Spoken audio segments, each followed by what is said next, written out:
¿Te has preguntado alguna vez por qué el Sol, nuestra estrella, parece tan silencioso en comparación con otras estrellas del universo?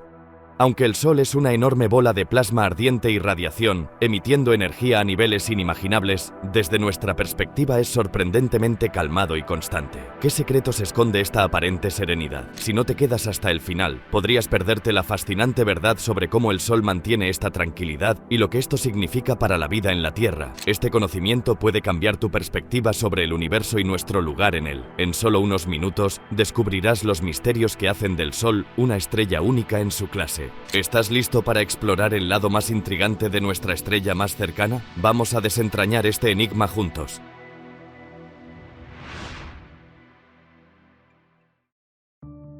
El Sol es la estrella más cercana a la Tierra. En el otoño de 2003, liberó una cantidad de energía igual a 200.000 millones de bombas atómicas. Esto dio lugar a un maremoto de partículas cargadas de calor que iban a velocidades de más de 9,5 millones de kilómetros por hora. Fue una de las mayores tormentas solares de la historia y alcanzó la Tierra. La energía del Sol que asaltó la Tierra obligó a los astronautas del espacio a resguardarse en las zonas más protegidas de las naves. Hubo apagones eléctricos, las comunicaciones se cortaron y los aviones tuvieron que ponerse a salvo. Fue un huracán de tormentas espaciales. A pesar de que no se produjeron grandes daños, estas tormentas nos recordaron que seguimos viviendo a merced del Sol, ya que controla todos los aspectos de nuestra vida: el clima, la comida y nuestros cuerpos. Vivimos dentro de la atmósfera del Sol. Nuestro planeta y los demás del sistema solar viven bajo la influencia del Sol. Pero ¿estará cambiando esa influencia? Cada vez es mayor. ¿Perderemos la protección que nos ofrece contra los rayos cósmicos más peligrosos? ¿Podrá nuestra civilización, que es tan dependiente de la tecnología, aguantar una supertormenta solar? A veces, los efectos son tan graves que pueden llegar a ser catastróficos. Pero, ¿cuándo se producirá la próxima supertormenta? En el otoño de 2008, la NASA lanzó el IBEX, el explorador de la frontera interestelar. Parte de su misión es estudiar el efecto que tiene el Sol en los lugares más lejanos de nuestro sistema solar. Es un intento más por descubrir el impacto de las estrellas en nuestro sistema solar, en nuestro planeta y en nuestra vida. El Sol nos proporciona luz y calor. Si no fuera por él, no estaríamos vivos. A los humanos nos interesa lo que pasa a nuestro alrededor. Nos gusta entender nuestro barrio y en el universo, el Sol es nuestra calle, nuestro barrio. El Sol nos afecta con sus estados de ánimo. Es el padre de todos los demás planetas, ya que estos se ven afectados por su estado de ánimo. Tenemos que saber cómo evolucionará y cómo sus constantes cambios nos afectarán en la Tierra. Si queremos entender el universo y las estrellas que forman dicho universo, es importante estudiar la que tenemos más cerca. Hemos aprendido más del Sol en los últimos 40 o 50 años que en toda la historia. Esta edad de oro de la investigación se originó con una misión única que nos ofreció imágenes cercanas del Sol desde la atmósfera terrestre. La zona estaría despejada durante 8 minutos. En 1973, Skylab fue la primera estación espacial con humanos y consiguió las mejores imágenes del Sol tomadas desde la Tierra. Fue uno de los primeros laboratorios dedicados solo a la investigación y el estudio del Sol. Se podría considerar el abuelo de las misiones de hoy en día. En la actualidad, una flota de 20 sondas espaciales escanean y estudian el Sol de formas que hace 30 años eran inimaginables. Al estudiarlo desde el mismo espacio, podemos verlo de manera diferente y con distintas longitudes de onda, desde los rayos X a la radiación ultravioleta extrema. Además, podemos analizar sus capas y entender cómo y por qué el Sol actúa tal y como lo hace. Las diferentes longitudes significan diferentes temperaturas y hay estructuras que son más visibles con unas longitudes de onda que con otras. Los científicos también han podido observar el interior del Sol mediante una técnica denominada heliosismología, que utiliza las propias vibraciones del astro para estudiar su actividad interna. El Sol no es un cuerpo sólido, es una bola de gas gigante, así que oscila y vibra. Si medimos sus frecuencias de oscilación, podemos inferir la estructura que tiene por dentro. Si observamos el Sol durante un largo periodo de tiempo con buenas cámaras y ordenadores, podemos ver las capas que tiene, ver los efectos de las turbulencias que han creado capas y las corrientes. Incluso podemos utilizarlo para imaginarnos la cara oculta del Sol, la que no vemos hasta que rota, y mediante la heliosismología podemos detectar las solares de la cara oculta. Es una gran herramienta. Las sondas espaciales nunca dejan de observar el Sol y gracias a ella estrellas, los investigadores están estudiando las grandes incógnitas de esta estrella y han descifrado bastantes de ellas. El Sol es una de las más de 2.000 millones de estrellas de la Vía Láctea y es la más cercana a nosotros, ya que se encuentra a 150 millones de kilómetros de la Tierra, casi la distancia que se recorrería dando la vuelta al mundo 4.000 veces. No obstante, a pesar de la distancia, la luz solo tarda 8 minutos en llegar a nuestro planeta. Lleva 4.000 millones y medio de años de los 10 o 11 que se le auguran de vida. A pesar de que técnicamente es una estrella de tamaño medio y se denomina estrella enana, es inmensa. Mide 1.400.000 kilómetros de diámetro, y si la vaciáramos, en su interior cabrían 1.300.000 planetas del tamaño de la Tierra. El Sol supone el 99.8% de la masa del sistema solar, y pesa 300.000 veces más que la Tierra. Casi en su totalidad, está compuesto por gas supercaliente y electromagnético que se denomina plasma. Tiene suficiente fuerza de gravedad como para evitar que los planetas del sistema se dispersen en el espacio, y tal y como sugirió Copérnico, gobierna el centro de nuestro sistema solar con un puño gravitatorio de acero. El modelo de Copérnico, que sitúa el Sol en el centro del sistema solar con todos los planetas moviéndose alrededor,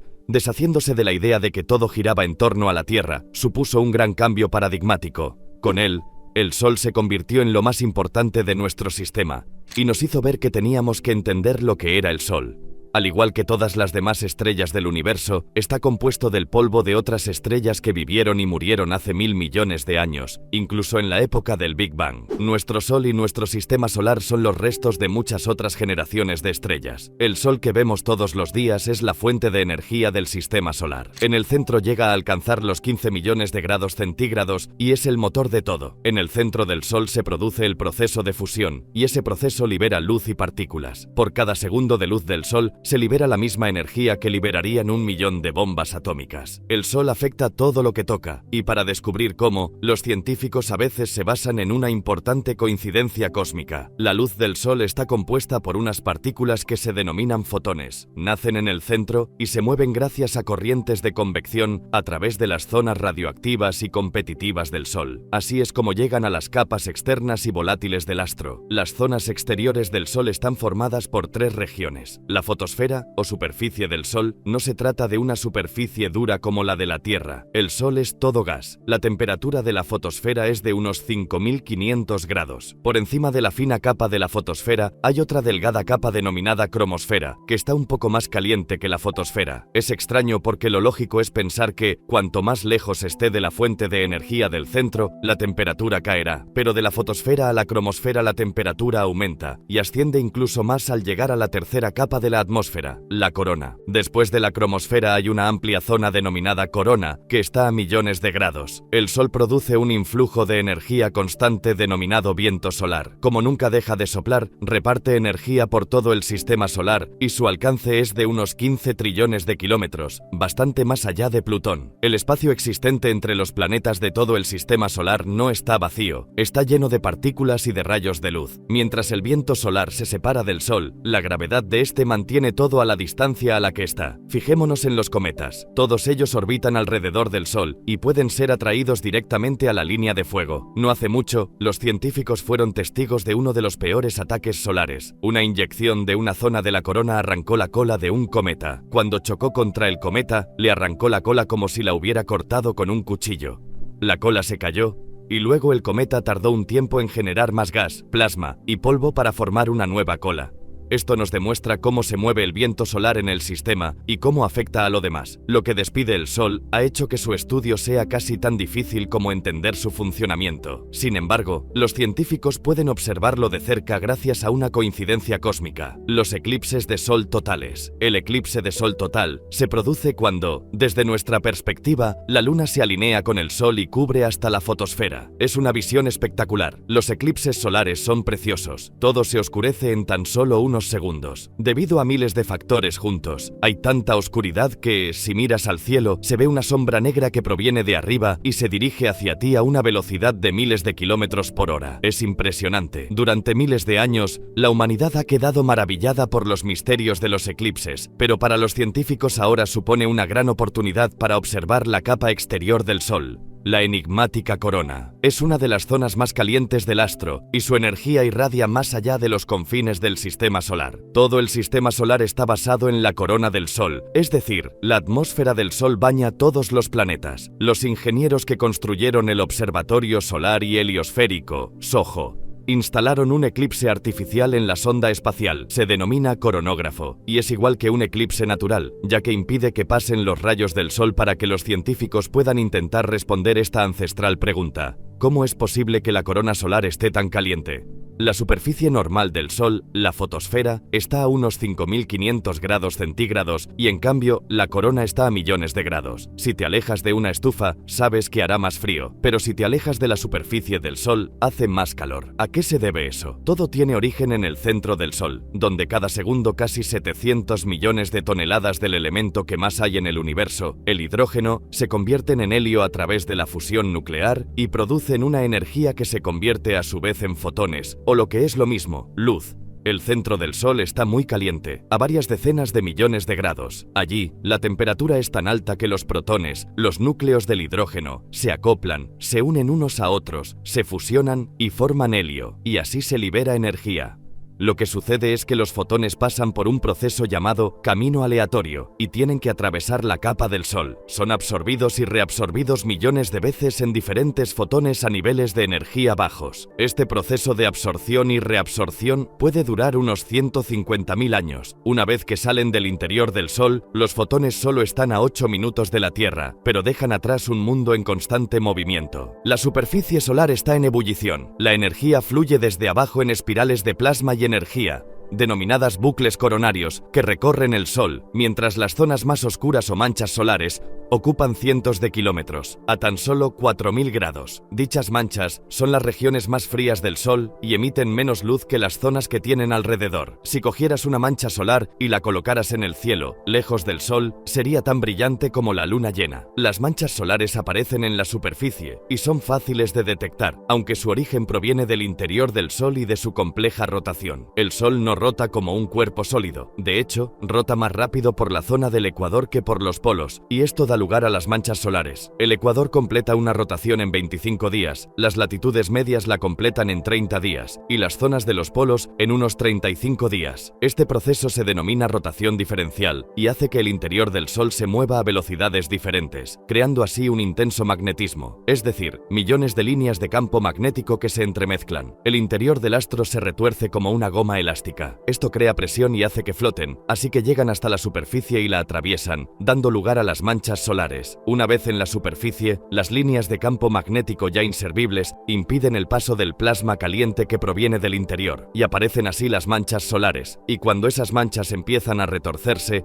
imaginemos que hay una mancha aquí y otra aquí, y hay un campo magnético que conecta las dos. Ese campo magnético se retuerce y hace lo que haría una goma elástica. Sale disparado. Cuando sale disparado, libera energía, y en el caso del Sol y de las erupciones solares, se trata de grandes cantidades de energía. Las líneas de campo magnético, que vienen dadas por los movimientos de las manchas solares, a pesar de ser invisibles, se pueden observar en las dramáticas formaciones de la superficie solar, ya que producen erupciones y prominencias. Aquí es donde se origina la del Sol, ya que la ruptura de estas líneas de campo magnético libera grandes cantidades de energía al sistema solar desde la estrella más cercana a nosotros. Estas líneas de campo magnético son las que se esconden detrás de la mayoría de las teorías sobre por qué la corona tiene temperaturas más altas que la superficie. Está claro que tiene algo que ver con las líneas de campo magnético que calientan la corona, pero es posible que haya ondas en los campos magnéticos que transporten la energía de debajo de la superficie solar hasta la corona. La sonda espacial Hinode, que significa amanecer en japonés, se lanzó en 2006 y su misión es estudiar la interacción entre las líneas de campo magnético y la corona. Recientemente ha recogido imágenes de una de las ondas que podría ser responsable del calentamiento de esta enigmática región, las ondas de Alfvén. Las ondas se producen en el plasma, el gas ionizado amenazado por un campo magnético. Además, se cree que estas ondas de Alfvén podrían transportar energía turbulenta desde el interior del Sol hasta la corona, y que dicha energía podría calentarla. Las energéticas ondas de Alfvén que provienen del interior del Sol podrían llegar a la superficie y provocar la vibración de las líneas de campo magnético. Gracias a la vibración y la oscilación, se friccionan con el plasma magnetizado que rodea la corona, y a través de la fricción se produce el calentamiento. Este calor que libera la corona es lo que calienta el espacio y llena el sistema solar de energía. Día tras día, a nosotros nos parece que el Sol es siempre igual, pero igual que la Tierra, el Sol tiene estaciones, el mínimo solar y el máximo solar, dos personalidades diferentes que pueden afectar a la tecnología e incluso al clima. El periodo de transición entre los mínimos solares se denomina ciclo solar, y se trata de un periodo medio de 11 años en el que la actividad solar llega a sus máximos y luego vuelve a empezar. La principal medida del ciclo de la actividad solar es el número de manchas solares que se ven en su superficie. Durante el mínimo solar, el periodo de menor aparición de manchas, la actividad solar es limitada. Cuando las manchas solares llegan a la superficie durante el máximo solar, la energía del Sol llega a más distancia. Cuando hay muchas manchas solares, hay muchas erupciones y eyecciones de masa coronal. El aumento de la actividad solar mejora la conexión entre el Sol y la Tierra. La energía que desprende el Sol puede provocar alteraciones en el entorno de la Tierra. La Tierra está rodeada por la atmósfera solar y lo que pasa en el Sol afecta a la Tierra. Eso es lo que llamamos clima espacial. Ahora se pretende realizar partes meteorológicos precisos del clima espacial, pero puede ser una tarea bastante complicada. El Sol es turbulento, sobre todo durante el máximo, cuando se produce el mayor número de tormentas solares. Durante el máximo solar, el campo magnético de la corona se complica mucho, y hay campos magnéticos por todas partes, incluso cerca de los polos. Puede haber eyecciones de masa coronal, erupciones y tormentas solares varias veces al día. Las erupciones solares y las eyecciones de energía cercanas a las manchas solares recaen en el espacio como un rayo rápido y poderoso. Pueden aparecer en cuestión de minutos y pueden liberar la misma cantidad de energía que 1000 millones de megatoneladas de dinamita. Las erupciones solares liberan gigantescas cantidades de energía solar desde pequeñas zonas localizadas de la superficie de nuestro astro, así que son inyecciones muy concentradas de energía que calientan el gas que tienen alrededor a unos 10 millones de grados. Las erupciones solares son como latigazos, liberan mucha energía muy rápido y aceleran las partículas casi a la velocidad de la luz. Las partículas de las erupciones solares más potentes pueden llegarnos en unos 15 minutos, pero el huracán solar del espacio aparece con las eyecciones de masa coronal. Estas gigantescas explosiones liberan 1000 millones de toneladas de gas supercaliente y plasma al espacio interestelar. Las eyecciones de masa coronal se producen cuando la superficie solar despide una inmensa cantidad de masa y energía. Tenemos que imaginar esta inmensa cantidad de masa y energía viajando desde el Sol a gran velocidad, a veces a más de 1.600.000 km por hora. Lanzan unas burbujas gigantes de gas caliente y campos magnéticos que salen tan rápido del Sol que producen una onda expansiva. Son las que crean las tormentas y son muy importantes para entender el clima espacial. Las ondas espaciales con los ojos han capturado imágenes del Sol lanzando grandes cantidades de energía al espacio, pero a los científicos lo que más les preocupa es el denominado efecto halo, cuando una corona de energía rodea el coronógrafo. Esto significa que el Sol ha lanzado su mayor explosión hacia la Tierra, y eso fue lo que sucedió en las intensas tormentas solares de 2003. La mayor eyección solar de la que se tiene constancia tuvo lugar durante estas tormentas. Poco después de la explosión inicial proveniente del Sol, SOHO recibió un bombardeo de partículas solares cargadas, protones y electrones, que sobrecargaron la cámara y consiguieron que la imagen no se viera. Lo que ves es una especie de nieve. Se ven como copos brillantes que son las partículas aceleradas por la eyección de masa coronal chocando contra la cámara de SOHO. Si los astronautas no están preparados para ellas, las tormentas solares pueden causarles bajas, ya que se verán expuestos en unos segundos a la radiación que normalmente se recibe durante un año en la Tierra.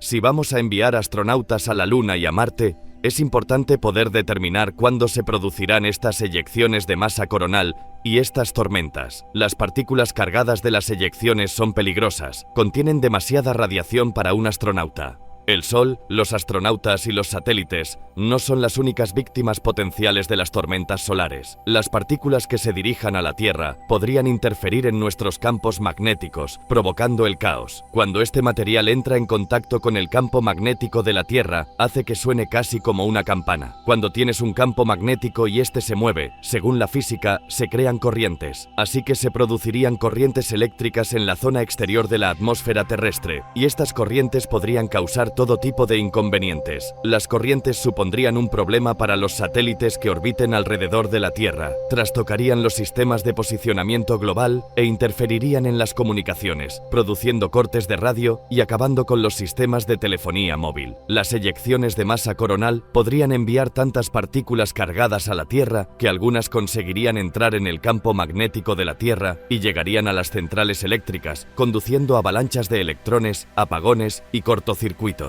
En el peor de los casos, las tormentas solares pueden causar radiointerferencias excesivas y aumentar los niveles de radiación, obligando a los aviones que vuelen cerca del polo a recalcular su ruta. Pero a pesar de que las tormentas de 2003 fueron muy potentes, no tuvieron nada que ver con las que vio el astrónomo Richard Carrington en 1859. Aquello fue una supererupción. La supererupción de 1859 fue increíble porque antes de aquel momento no sabíamos ni que las erupciones existían a simple vista, y para que pudiera verlo así, tuvo que ser una erupción inmensa. Hay constancia de que algunas líneas de telégrafos funcionaron sin electricidad. Es probable que no veamos otra así en nuestra vida. Aunque es difícil asegurarlo, a veces el Sol nos ha sorprendido. Si hoy en día nos alcanzara una tormenta así, según un estudio reciente, millones de personas se quedarían sin electricidad durante meses. La mayoría de las infraestructuras eléctricas y los sistemas de suministro eléctrico del mundo quedarían inutilizables. Los transformadores sufrirían subidas de tensión y gran parte de la población mundial quedaría sin electricidad durante meses, lo que costaría inmensas cantidades de dinero. Se ha estimado que unos 2.000 millones de dólares, pero no lo sabremos hasta que no pase. Cuanto más nos avisan, más podemos hacer para reducir el impacto económico, que es una de las razones por las que estudiamos el Sol. Estamos empezando a entender mejor cómo y cuándo pasan, aunque todavía no podemos predecirlas. No obstante, hay todo un campo que se denomina clima espacial, y gracias a esto podríamos entender, predecir y decir a los astronautas cuándo vienen las tormentas para que se puedan resguardar y poner los satélites a salvo. Las empresas de electricidad ahora podrán actuar si saben que van a pasar estas cosas. Podrán intentar que las centrales no sean tan susceptibles a los daños. Desde que se lanzó la misión Estéreo, el Observatorio de Relaciones Solar Terrestres, los científicos están más cerca de poder predecir las tormentas. Este par de sondas les permite ver el Sol en 3 dimensiones. Ahora, cuando una de estas eyecciones de masa coronal se dirige hacia nosotros, vemos todo desde los laterales, así que sabemos la velocidad a la que va y su estructura. En 2011, las sondas Estéreo llegarán al punto ideal, se quedarán en los 2 lados del Sol y permitirán a la NASA tener unas vistas de 360 grados. Así podrán ver lo que viene de la cara opuesta del Sol antes de que impacte en la Tierra. Por primera vez podremos ver el Sol por todas partes, y esto nos permitirá ver todo lo que pasa en el Sol a la vez. Así podremos predecir este tipo de tormentas. El máximo solar es duro porque aumenta la temperatura del clima espacial. No obstante, durante el otro período del ciclo solar, la época de calma o mínimo solar también tiene sus propios peligros. Cuando se reduce el número de manchas solares, el clima de la Tierra es más frío. 2008 vio el nivel más bajo de manchas solares desde hacía un siglo. Hubo 266 días sin manchas solares en 2008. Alcanzamos el mínimo de manchas solares, pero ahora deberían estar aumentando, y no es así.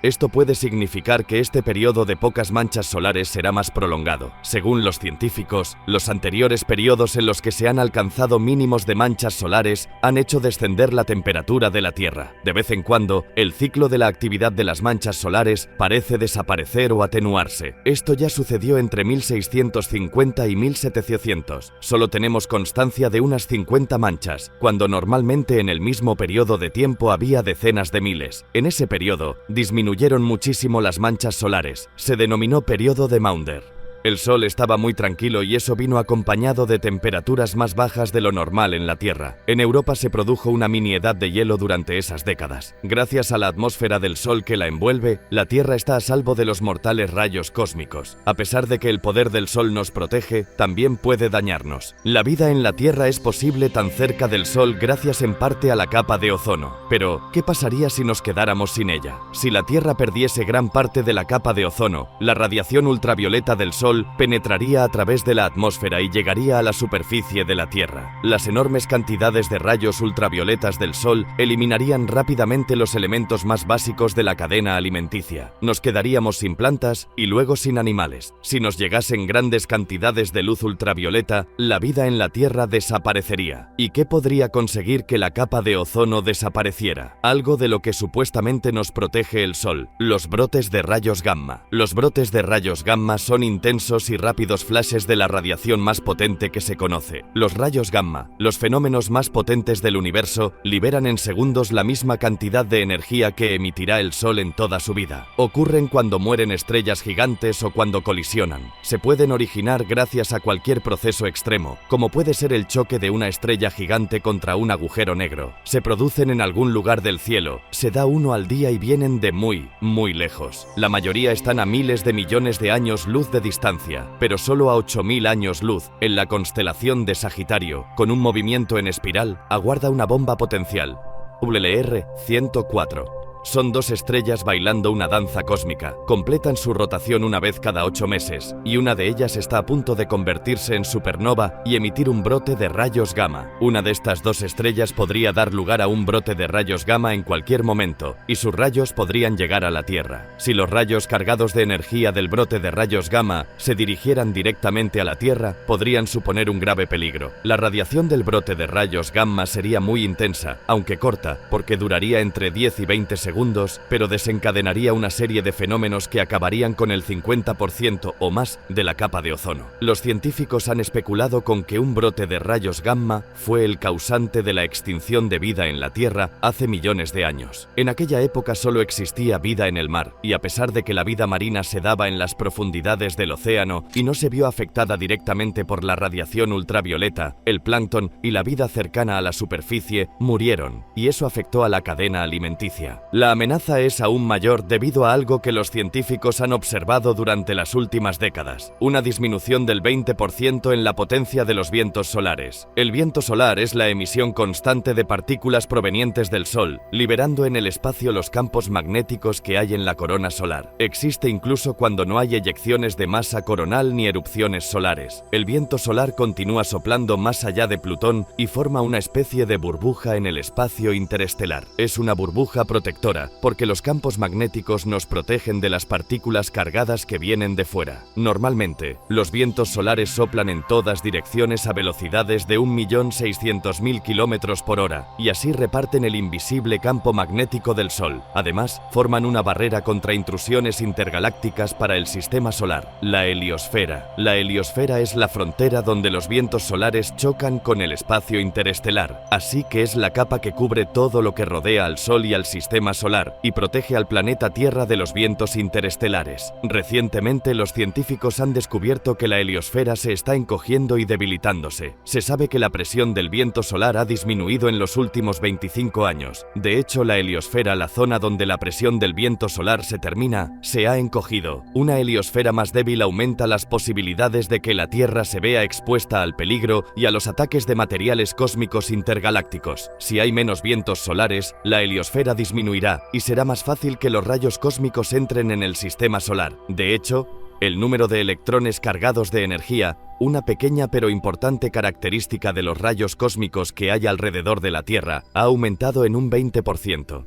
Parece que los electrones de los rayos cósmicos han aumentado, y es lo normal si los vientos solares han disminuido en un 20 o un 30% durante los últimos 50 años. La burbuja ha menguado, y lo lógico es que los rayos cósmicos hayan aumentado. Lo bueno es que vivimos en un planeta con una atmósfera y un campo magnético densos, así que tenemos dos tipos de escudos que nos protegen. Tras miles de millones de años, el Sol y la Tierra han desarrollado el equilibrio perfecto para que la vida sea posible en nuestro planeta. El sistema solar se encuentra en la zona de habitabilidad estelar, ni muy caliente ni muy fría. El Sol nos proporciona la luz necesaria, el calor necesario y la energía suficiente para que exista nuestro planeta y la vida en él. El Sol hace posible todo lo que hay en la Tierra. El Sol es la fuente de alimentación de la Tierra, es decir, toda la energía que produce el Sol calienta la Tierra. Esto da lugar a nuestro clima, controla nuestro clima. El Sol es básicamente la fuente de energía, nuestra batería, lo que controla todo el entorno de la Tierra. Tierra. Las plantas aprovechan la energía del sol a través de la fotosíntesis y creando carbohidratos. La gente y los animales consumen dichos carbohidratos convirtiéndolos en energía que podemos utilizar. Incluso, los combustibles fósiles, que son la base de nuestra vida, han sido creados por el sol. Pero nuestro uso exacerbado de dichos combustibles parece estar deteriorando el equilibrio existente entre el sol y la Tierra. Debido a que todos los materiales vivos reciben su energía del sol, el sol es la fuente de todos los combustibles fósiles, ya sean los árboles o cosas que han quedado entre las rocas y han ido transformándose a lo largo de millones de años en los hidrocarburos que nosotros conocemos. Hemos recolectado y luego hemos utilizado los combustibles fósiles que quemamos hoy en día, liberando la energía del sol de hace millones de años, poniendo en peligro el equilibrio entre nuestro planeta y su estrella más cercana. Si quemamos todo, la atmósfera cambiará hasta llegar a ser irreconocible mucho antes de que llegue el punto en que nos quedemos sin combustible fósil. Ya hemos visto el efecto del exceso de energía solar gracias al aumento de temperatura global. La liberación de millones de toneladas de antigua energía solar almacenada en los combustibles fósiles ha amplificado el proceso natural necesario y ha producido el llamado efecto invernadero. Mucha gente cree que el efecto invernadero es malo, pues no lo es, porque mantiene la Tierra caliente. Sin él, los océanos se helarían. Lo malo es que haya demasiado efecto invernadero. Si hay demasiado dióxido de carbono, vapor de agua y metano en la atmósfera de la Tierra, esos gases atrapan demasiada radiación solar y entonces aumentan la temperatura media del planeta y producen el calentamiento global. Eso podría causar el deshielo de los casquetes polares y el aumento del nivel del mar, lo que sería un desastre si sucediera demasiado rápido. Así, la atmósfera no solo recogería más calor, sino que podría empezar a descomponerse. El uso continuo de la energía solar fosilizada podría producir cantidades no deseadas de radiación solar. Ahora mismo, nuestra capa de ozono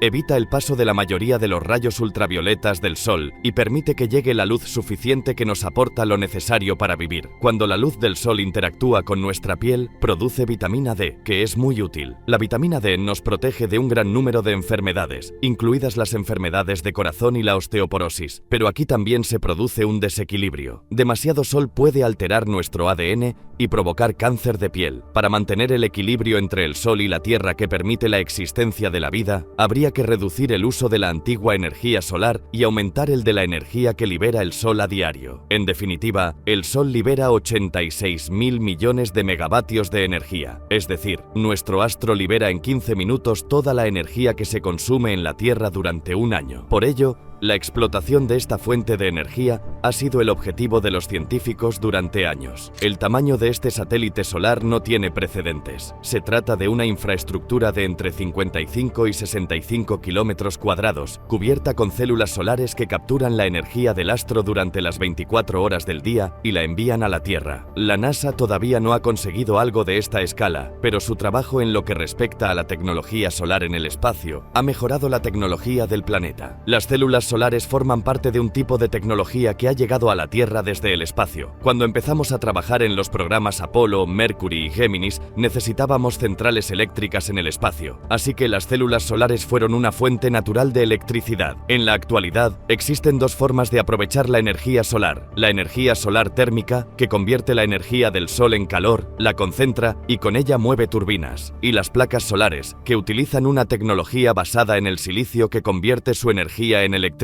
También se puede aprovechar de forma indirecta mediante aerogeneradores que capturan la energía producida por el clima que el sol ayuda a crear. Este tipo de tecnologías está en continuo desarrollo, pero gran parte de las nuevas tecnologías más interesantes se basa en un proceso muy antiguo: la fotosíntesis. Hemos descubierto grandes beneficios cuando hemos pasado del mundo de las células solares semiconductoras a las orgánicas. Los científicos pretenden imitar a la madre naturaleza y han conseguido crear electricidad de un producto que encontramos en el mercado: las espinacas. Todas las plantas verdes tienen unas moléculas orgánicas, pero las de las espinacas son mejores. Donde se puede cultivar ese péptido, esa molécula, los investigadores colocaron este péptido en una especie de sándwich solar. Lo colocaron entre dos materiales conductores y cuando se expone a la luz del sol, los electrones circulan y se produce corriente eléctrica. Así que las moléculas orgánicas pueden convertirse en pequeñas células solares. Para mantener el equilibrio entre la Tierra y nuestra estrella más cercana, es obvio que tenemos que centrarnos en buscar la forma de vivir con la energía que nos aporta el Sol hoy en día. En definitiva, mientras el Sol brille, tendremos energía solar. Pero, ¿qué pasaría si nos aportase demasiada energía? El Sol, los elementos que forman el Sol, la Tierra e incluso los humanos provienen todos de un mismo lugar, del polvo cósmico, es decir, de los restos de las estrellas que vivieron hace miles de millones de años. Pero, tal y como murieron aquellas estrellas, también morirá nuestro Sol. En 5.000 millones de años, el Sol será mucho más poderoso, más brillante y más grande. Llegará un punto en el que el Sol consuma todo su hidrógeno, y cuando pase eso, quemará su helio. En un momento dado, el Sol se expandirá y se convertirá en una gigante roja. Cuando se expanda, será más grande e invadirá el sistema solar. La órbita de los planetas también se expandirá, porque el Sol no será tan denso durante esa fase. Las inestabilidades, que yo denomino eructos cósmicos, harán que la capa externa del Sol se expulse con suavidad. Las capas exteriores de la gigante roja se irán desprendiendo tranquilamente. Las capas internas ionizarán la nube de gas que rodea al astro y harán que brille. Así que nuestro Sol estará rodeado por nubes de gas brillantes que formarán lo que se denomina la nebulosa planetaria. Algunas son redondas, pero otras se desfiguran y tienen formas variadas, es decir, no son simétricas. Lo que quedará será el centro contraído del Sol, que no producirá energía nueva a través de las reacciones nucleares porque ya no habrá combustible. Así que seguirá contrayéndose y apagándose con el tiempo. Es muy similar al proceso mediante el que se crean las supernovas, pero el Sol no es lo suficientemente grande. No tiene el tamaño necesario para formar una supernova. Así que al final se transformará en lo que llamamos una enana blanca. Lo que quedará será una enana blanca, que es una estrella relativamente pequeña. Será una estrella jubilada, feliz y tranquila. Será del tamaño de la Tierra, no más pequeña, y se formará una roca muy bien comprimida. Liberará su energía y será cada vez más fría y débil hasta que acabe desapareciendo de nuestra vista. La muerte del Sol tendrá un efecto devastador en el sistema solar. Si la gran expansión no se traga los planetas más cercanos, entre los que se encuentra la Tierra, es muy posible que cambien su órbita y se sobrecalienten. La superficie de la Tierra quedará carbonizada. Seguramente la Tierra se asará. Sea como sea, hay que imaginar un Sol 1 o 2.000 veces más brillante que ahora. Así que la Tierra se calentará mucho y no será un lugar agradable para la vida. Es posible que se sobrecaliente antes de que muera el Sol,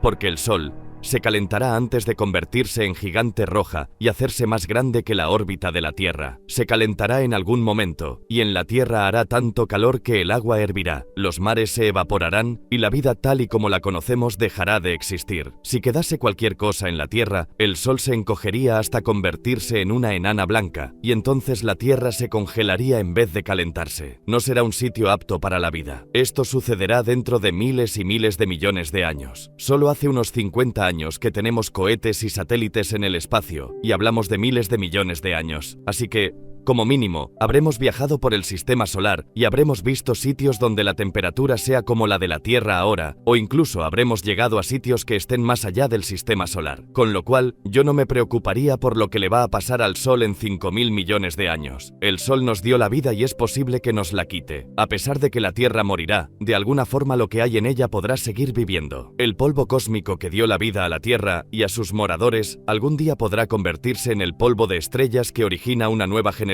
de planetas, estrellas y vida. En el fondo, somos polvo de estrella. Los científicos imaginan lo inimaginable y concluyen algunas ideas locas acerca de cómo terminará. Este es el fin del universo. El fin del universo. Una batalla está en progreso en los más lejanos confines del universo. Nadie puede verlo, pero los científicos están seguros de que está sucediendo y de que el resultado será desolador. El universo llegará a su fin. No pasará por miles de millones de años, pero no hay escape. Calcular cuándo terminará es el reto de los astrofísicos alrededor del mundo. Están dirigiendo equipo de avanzada hacia los cielos para develar el misterio de nuestro destino. Las posibilidades son aterradoras. Una opción: la gravedad arrastra al universo de regreso sobre sí, parecido a lo que pasa al soltar un globo inflado. El universo vuelve a su tamaño original. Es el gran aplastamiento. Sería el fin del universo en una inmensa bola de fuego mientras toda la materia colapsa sobre sí misma. Sería muy dramático. Luego está el gran enfriamiento. El universo se expande hasta que los hornos nucleares que alimentan a todas las estrellas se queman. el universo se enfría y muere. Una segunda posibilidad. De hecho, es algo triste. El universo continúa expandiéndose para siempre y simplemente se vuelve cada vez más frío y solitario a medida que la expansión aleja a nuestros vecinos más cercanos y terminamos siendo una única comunidad aislada de estrellas y galaxias. Por otra parte, podría haber un final mucho más espectacular, en donde todo es despedazado hasta el último átomo. Algo así como un globo que se infla con demasiado aire y revienta. Es mucho más dramático que el gran enfriamiento y tan fatídico como el gran aplastamiento. El universo continúa expandiéndose, pero a un paso cada vez más acelerado. De hecho, la velocidad es tal que inclusive la trama del tiempo y del espacio no logra mantener unido al universo. Sea cual sea la forma, la conclusión será dramática. Para comprender cómo podría terminar, los científicos se enfocan en cómo comenzó. El misterio empieza a resolverse aquí, en el observatorio del Monte Wilson, con vista a Pasadena, California. En 1929, al ver a través del que solía ser el telescopio más grande del mundo, Edwin Hubble hizo un descubrimiento extraño. El universo se expande. El hallazgo de Hubble nos brindó una imagen totalmente nueva del universo, un ambiente dinámico que evolucionaba y cambiaba con el tiempo. Eso es distinto de la imagen que la gente tenía de la cosmología previamente. Antes, los científicos decían que el universo era estático y constante. El descubrimiento de que el universo se expande implicaba que tenía un punto de partida, un principio. Eso impulsó la idea de que, si corriéramos la película hacia atrás en el tiempo, encontraríamos el punto en que inició. De allí surgió la idea del Big Bang, la fracción de segundo en que el universo y todo lo que contiene surgió con un estallido desde un punto más pequeño que un átomo. Una idea errónea común acerca del Big Bang es que podemos identificar un lugar en el espacio en que ocurrió. Pero, de hecho, es más apropiado pensar en el Big Bang como una creación simultánea en todas partes del universo que luego continúa expandiéndose hasta ahora. Si el universo ha estado expandiéndose desde el Big Bang, los científicos deben tomar en cuenta que dejará de expandirse en algún momento. La pregunta es ¿cómo? La respuesta más obvia tiene que ver con la gravedad. Lo que sube, tiene que bajar. Las estrellas, galaxias y todo lo demás podrían revertir su dirección, y el universo podría colapsar en lo que algunos científicos llaman el gran aplastamiento. Un modelo de cohete ofrece pistas acerca de cómo funcionaría el universo. El cohete es como el universo expandiéndose en el espacio tras un golpe inicial que le permite vencer la atracción de la gravedad. El estallido del motor pone el cohete en movimiento desde su torre de lanzamiento. Acelera en el aire y se libera de la atracción de la gravedad. Momentáneamente, parece como si estuviera ascendiendo y nunca fuera a detenerse, pero la gravedad de la Tierra no permitirá que continúe para siempre. Eventualmente, cuando se acabe el combustible, el cohete subirá un poco más, se detendrá y luego será atraído nuevamente hacia la Tierra. Esto es lo que pasaría con el universo entero. Sería atraído de regreso a su lugar de lanzamiento. El universo mismo tiene su propio impulso, su propia energía, y se mueve hacia afuera, pero eventualmente llegará un punto en donde posiblemente dejará de moverse hacia afuera, igual que el cohete que vimos, y volverá a retraerse sobre sí mismo, colapsando nuevamente bajo la fuerza de su propia gravedad. En este escenario, el universo podría retornar a su estado original, justo antes de que el Big Bang preparara las cosas para el perpetuo devenir de la creación y la destrucción. La teoría del Big Crunch se reflejó en un segundo plano científico cuando los cosmólogos calcularon que debía haber alguna forma de energía que evitará el colapso del universo. La existencia de tal fuerza llevó a nuevas teorías acerca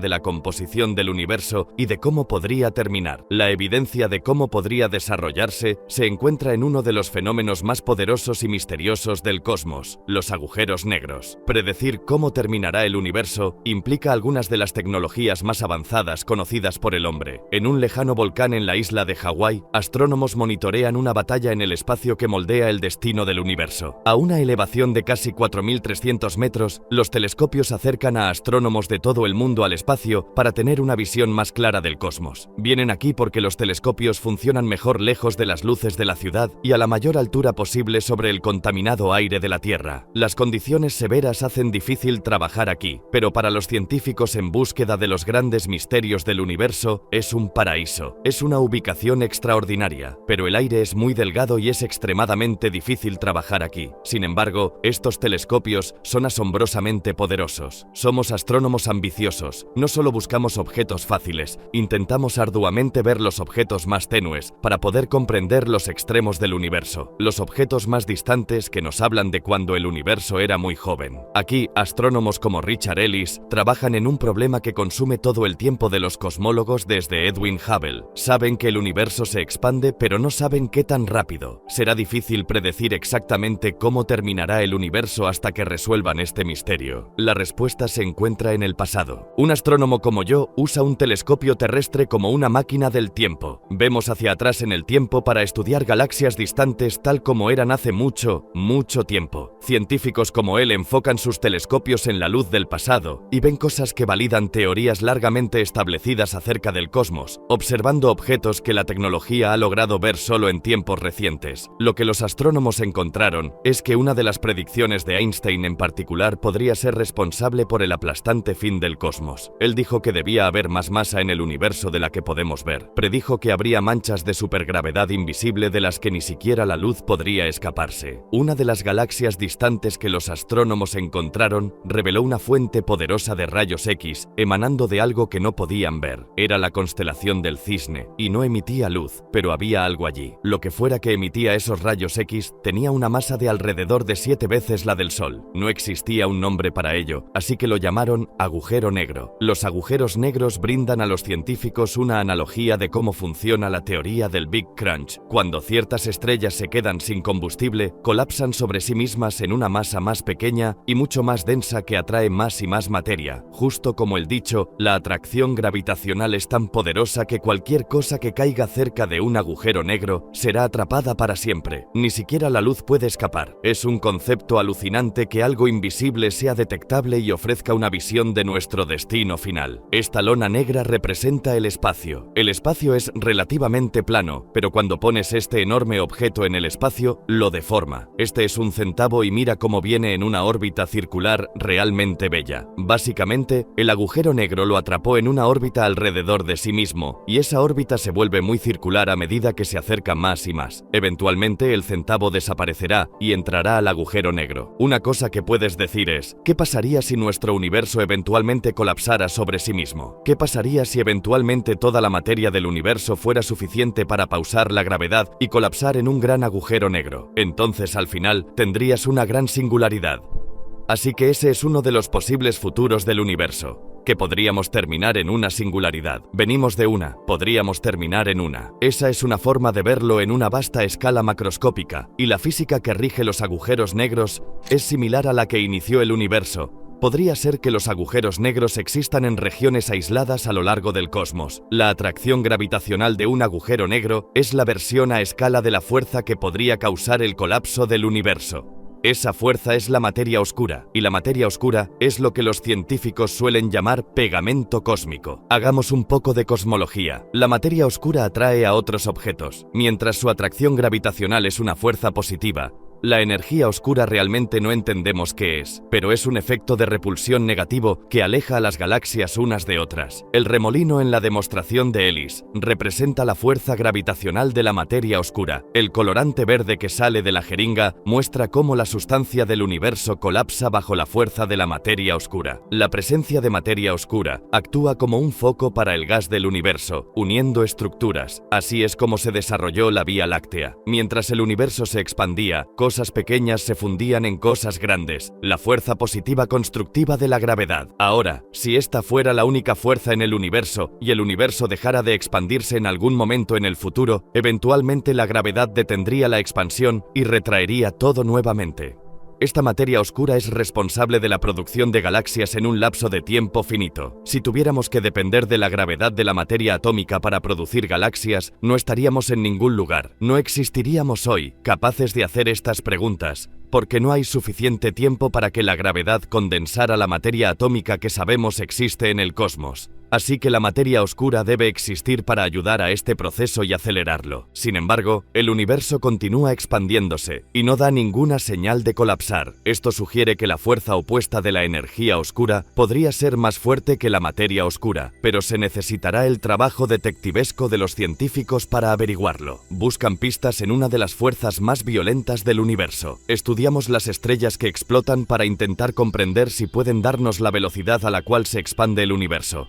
Estas son explosiones al final del ciclo de vida de las estrellas no muy diferentes a nuestro Sol. El combustible que estas estrellas tienen en su centro se acaba, la estrella colapsa, la parte externa se expande y la estrella se convierte en lo que llamamos enana blanca. Las estrellas enanas blancas a veces tienen otras estrellas orbitando cerca, una estrella compañera. Una explosión masiva podría ocurrir si restos de la estrella compañera caen sobre la enana blanca, ocasionando un espectáculo formidable de juegos artificiales en el cosmos. Los científicos consideran que las estrellas que estallan, o supernovas, como las de estas imágenes captadas por el telescopio Hubble, son indicios confiables de lo rápido que se expande el universo. Sus breves y brillantes explosiones permiten a los científicos rastrear la expansión del universo y les brindan una manera de medir su velocidad. Esencialmente, son estrellas enanas blancas que se convierten en bombas nucleares. Estallan con cierta brillantez y durante un cierto lapso de tiempo. Esa brillantez toma cierto tiempo en disiparse. Esencialmente son como velas ordinarias. Cualquiera de ellas se verá igual no importando su ubicación en el universo. Los astrónomos miden la distancia y velocidad de las estrellas que explotan midiendo la cantidad de luz roja que emiten. Mientras más rápido se aleje la estrella de nosotros, más roja parecerá su luz. Cuando estudiamos el espectro de una supernova, obtenemos indicadores de su composición química y comprendemos las velocidades a medida que la cáscara de la supernova se expande después de la explosión inicial. Hay mucha física que podemos estudiar acerca de eventos individuales. La velocidad de expansión de las galaxias que contienen estrellas como supernovas puede entonces usarse para interpretar cómo el resto del universo se mueve hacia afuera. Sabemos esto porque podemos comparar las velocidades de las galaxias con sus distancias. Estas son las pistas que llevan a los astrónomos a contestar qué tan pronto revertirá su dirección el universo y se reagrupará en el Big Crunch, o esta información podría llevar a una conclusión totalmente distinta. El Dr. Ellis mira las pistas en el observatorio, mientras que el telescopio está en la cima de un enorme volcán. Él está en un cuarto de observación en otra parte de la isla. Hoy, el INE de emisión lo ves en el rojo, en el lado rojo, creo. Al mismo tiempo está en el Instituto Tecnológico de California en Pasadena, evaluando la luz de una galaxia distante que el telescopio captó en Hawái. Mira para ver si algunos de los compuestos conocidos de la galaxia están en el espectro rojo y alejándose más. Podemos interpretar eso como una velocidad de cuánto se aleja la galaxia de nosotros. Realmente podemos interpretar cómo se comporta, cómo se expande todo el universo.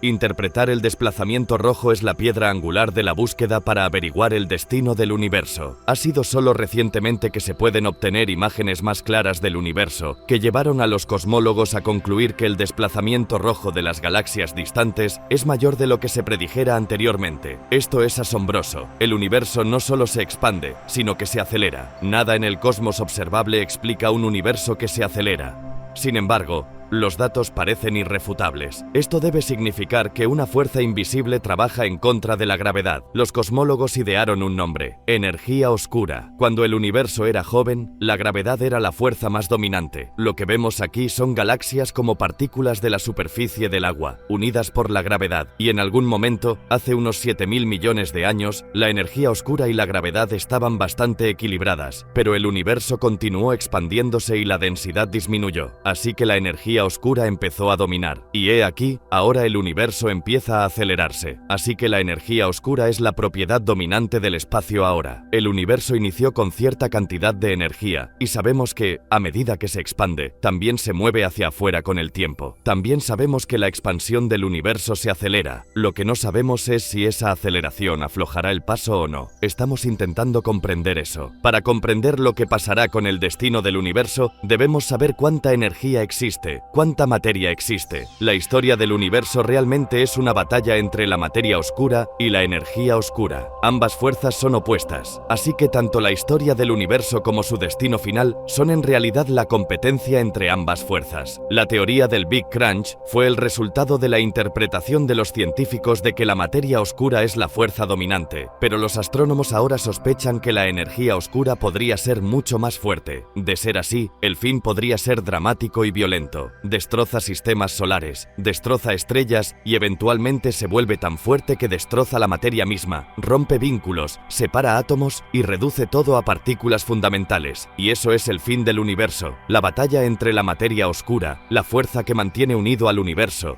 y la energía oscura. La fuerza que busca separarlo lleva al universo por el camino de la destrucción. Si la materia oscura gana, el universo podría colapsar. Si la energía oscura gobierna, el cosmos podría hacerse añicos. La expansión se hace tan fuerte que destroza todo. El universo será un extraño giro del destino. La energía oscura, la fuerza que impulsó a la materia a formar un universo magnífico, continúa empujándolo hacia afuera y llevándolo a su muerte. Para averiguar si la energía oscura realmente gana la batalla, los científicos primero deben saber qué tan rápido se expande realmente el universo. La característica más extraordinaria del universo es que se expande. Todas las galaxias se alejan entre sí.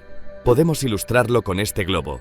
Mientras lo expandimos, vemos que cada punto dibujado en este globo, como el cielo nocturno, se aleja de todos los demás puntos. Pero hay algo más que sabemos del universo, algo más que sabemos de la expansión. Es que la expansión se acelera, el universo se acelera, el tamaño del universo crece cada vez más rápidamente y no sabemos exactamente qué tan rápido se acelera, pero si se acelera suficientemente rápido, algo verdaderamente dramático podría suceder. El universo podría acabar destrozándose en un gran desgarrón. Esto es perfecto. Es fantástico que prepararas esto. Es como una versión gigante de la demostración que hago en clase. El Dr. Robert intenta un experimento terrestre para mostrar cómo la energía oscura afecta la aceleración del universo. Usa una pistola de bolas de pintura montada en un camión. Sí, y básicamente podríamos ajustar el ángulo de cualquier forma que quieras. ¿Qué opinas de eso? Creo que un poco más hacia el piso. Hace rodar el camión cuesta abajo. La gravedad de la Tierra tira del camión colina abajo, similar a la forma en que la energía oscura impulsa el universo hacia afuera causando su expansión. La gravedad tira del camión cada vez más rápido. La pistola dispara pintura contra el piso a intervalos regulares de un segundo. Mide la distancia entre las manchas de pintura para calcular qué tan rápido se acelerará el camión. Usará los datos de este experimento para ver cómo la fuerza de la gravedad se compara con la fuerza de la energía oscura en el cosmos. Empezamos a pensar en el gran desgarrón cuando se descubrió que la expansión del universo se aceleraba. El grado de aceleración es desconocido, y averiguar qué tan rápido crece la expansión es sujeto de gran esfuerzo por parte de los astrónomos actuales. ¿Cómo fue la evolución pasada del universo en detalle? Y si concluimos en base a ella, ¿cómo será la evolución futura del universo? No sabemos exactamente qué tan rápido se acelera. Hay evidencia de que la aceleración está sobre cierto umbral, y después de ese umbral hay un efecto galopante que podría darse, y podría desgarrar el universo. ¿Qué tal se ve? Fantástico. Creo que tenemos algunos buenos datos. Excelente, ¿por qué no medimos esto? Genial. Toma ese extremo, 1,74 centímetros. El punto del experimento de la pintura es encontrar paralelos entre el camión impulsado por la fuerza invisible de la gravedad y el universo en aceleración. Me alegra haber traído la cinta de medir larga porque el intervalo crece rápidamente. En unas cuantas mediciones más, la distancia entre las manchas de pintura se incrementa casi 7 veces. Si el camión estuviera en el espacio, a esta velocidad viajaría a más de 160 km por hora en un minuto y a más de 1600 km por hora en 10 minutos. Ahora la pregunta para Robert es si ese mismo tipo de expansión y aceleración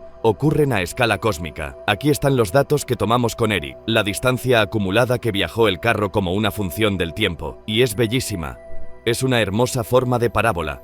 Es exactamente lo que se espera de un cuerpo que se acelera. Y aquí tengo otro cálculo en progreso donde estoy computando la aceleración del universo. Los cálculos de Robert muestran que las fuerzas en la Tierra son similares a las fuerzas en el espacio. Esta demostración nos da una idea de la velocidad de la expansión que parece ocurrir en el cosmos. A simple vista puede ser difícil apreciar que también encajan, pero puedo decir que la tasa de las estadísticas muestra que un universo en aceleración encaja muy bien con estos datos. Si, al igual que el camión, el universo en efecto se acelera, entonces dentro de miles de millones de años, el universo podría destrozarse. Todas las estrellas y galaxias distantes distantes podrían ser alejadas unas de otras, serían alejadas de nosotros, pero además no tendremos tiempo de sentir el frío y la soledad. Será de hecho muy emocionante y dramático y violento. Las estrellas estallarán, los planetas estallarán y hasta los átomos se separarán antes de que el universo termine. No pasaría al menos en 50.000 millones de años, pero aún así sería un destino interesante para el universo. ¿Cómo se verían los átomos al estallar en pedazos? Cosas como las tazas de café son sólidas. Los átomos se unen para crear algo que sostendrá a un capuchino sin botar una sola gota. Ver de cerca la taza es como viajar a través del cosmos, pasando las moléculas y hasta los átomos. La taza sólida no es sino una tela de partículas atómicas que se unieron para convertirse en materia.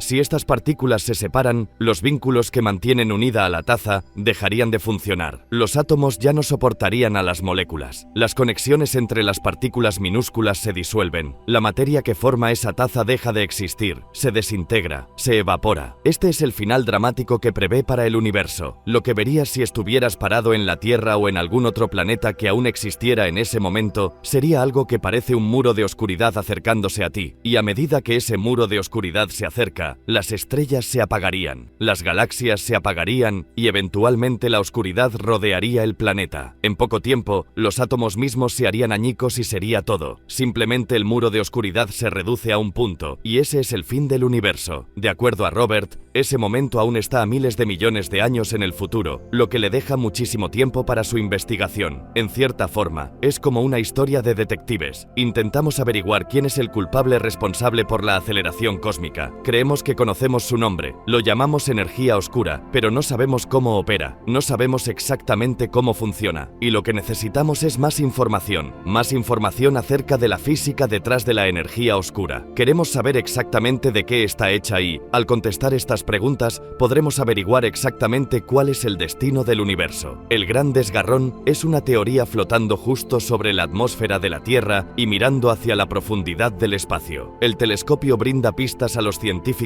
de un fin del universo menos violento, pero igualmente inevitable. Los científicos ahora dicen que el universo se expande, y que dependiendo de qué tan rápido se acelera, podría terminar en un gran desgarrón en donde todo se hace añicos. También es posible que continúe expandiéndose, pero a una velocidad menor. El universo no se destrozaría, pero se volvería oscuro, frío y desolado. Si resulta que la energía oscura es constante, una propiedad constante del espacio, y continúa a la misma velocidad que tiene actualmente, el universo seguirá expandiéndose para siempre y será un estado muy triste, pienso yo. Al final, simplemente se congela, todo se enfría. La evidencia para el gran enfriamiento y todas las teorías del fin del universo en parte provienen del telescopio espacial. Ha orbitado la Tierra desde 1990 y tiene una vista perfecta del cosmos. Las imágenes extraordinarias que envía de regreso a la Tierra son espectaculares por su claridad y detalle, y debido a Hubble, los científicos pueden hacer mejores predicciones acerca de cómo terminará el universo. Entonces, aquí tenemos un ejemplo de un campo muy profundo que fue tomado por el telescopio espacial. Literalmente apuntas el telescopio hacia una región específica en el espacio. Si vieras esto en una imagen típica de un telescopio terrestre antes del lanzamiento del Hubble, para empezar, es literalmente casi del tamaño de una estampilla, y repentinamente, el primer campo profundo que el Hubble tomó tenía 4000 galaxias que se veían igual que las galaxias de aquí, que nunca fueron visibles desde la Tierra. Una potencia tremenda. Cada una de estas manchas por sí mismas es otra galaxia. Cada una de esas galaxias contiene cerca de 100.000 millones de estrellas. Los astrónomos esperan ansiosamente las imágenes. Cada una las acerca más a resolver el misterio del destino del universo. A través del procesamiento de imágenes con computadoras y aplicando marcos de diferenciación tomados en noches diferentes, podemos sacar las demás galaxias de la imagen y nos quedamos solo con esta mancha. Parece que no es nada, pero es una supernova. Y este es un objeto que no habríamos descubierto nunca si el telescopio espacial no hubiera sido lanzado. Hubiera más que simples estrellas y galaxias. Podría estar tras uno de los ingredientes claves del espacio, un ingrediente invisible que podría frenar el efecto de la energía oscura y ocasionar el gran enfriamiento. Es la materia oscura. Los científicos hablan de la materia oscura como la sustancia que mantiene unido al universo y que podría prevenir el gran desgarrón. La evidencia de que la materia oscura existe se observa en algunas de las imágenes de galaxias cercanas. A veces parece como si otras galaxias galaxias la rodearan. Las otras galaxias realmente no están allí, más bien son reflejos de galaxias más distantes viniendo desde atrás. Los astrónomos sospechan que esta ilusión óptica es una extraña distorsión de la luz llamada lente gravitacional, causada por la materia oscura. La luz de las galaxias más distantes literalmente se dobla por la curvatura del espacio generada por las estrellas y la materia oscura en su camino. Mientras más materia oscura haya entre la Tierra y la galaxia distante, más se doblará la luz y mayor es la fuerza que causaría el gran enfriamiento gravitacional. Es una herramienta fantástica para los astrónomos porque podemos medir la distorsión en las galaxias de fondo y usarla para trazar la distribución de la materia oscura a diferentes escalas. Vemos una distribución de galaxias idealizada aquí, a lo largo del cielo, y la luz de estas galaxias distantes toma un patrón a través de terrones de materia oscura. Lo que ves no es lo que pasa en realidad, es como usar gafas y no saber que las usas. Y si puedes averiguar cuánta curvatura está ocurriendo, puedes hacer un mapa de la materia oscura, y también puedes ver bien si hay materia oscura aquí. El universo alrededor se comporta como se supone que debe, dada la gravedad o no identificar qué fuerza energética domina. Si la materia oscura o la energía oscura dará a los científicos mayor confianza acerca de si nuestro destino será un gran enfriamiento o un gran desgarrón. La mejor evidencia muestra que la energía oscura es la fuerza impulsora, pero por cuanto resolver este misterio depende de que los astrónomos se encuentren la forma de medir la velocidad del universo. En la Tierra es sencillo determinar la velocidad de algo. Un avión, por ejemplo, está relativamente cerca. Podemos verlo y calcular su velocidad estimando la distancia que viaja y midiendo el tiempo que le toma llegar de un punto a otro. Pero la luz de una estrella puede viajar por millones o miles de millones de años antes de poder ser vista en la Tierra. Para cuando la luz llegue aquí, la estrella ya no existirá y la distancia es demasiada como para medir su velocidad o la distancia viajada con seguridad. El universo se expande, solo que los científicos no pueden dar una respuesta precisa acerca de su velocidad. El misterio está más cerca de resolverse al lograr captar imágenes más precisas del cosmos. Ni siquiera podías ver las galaxias en esta imagen antes del lanzamiento del telescopio espacial. El incremento de nuestras capacidades por la tecnología reciente ha sido asombroso. Nos permite hacer cosas, trazar la evolución del universo de una manera en que nunca habríamos podido imaginar. Las imágenes más claras del espacio vuelven más fácil estimar la velocidad de expansión. Si el universo continúa expandiéndose con el tiempo, entonces finalmente todas las fuentes de energía, los hornos nucleares y estrellas, se acabarían y morirían, y el universo de hecho se enfriaría mucho, y habría algo llamado el gran enfriamiento. En el escenario del gran enfriamiento, la Tierra podría convertirse en un planeta frío y solitario a medida que el universo se expande.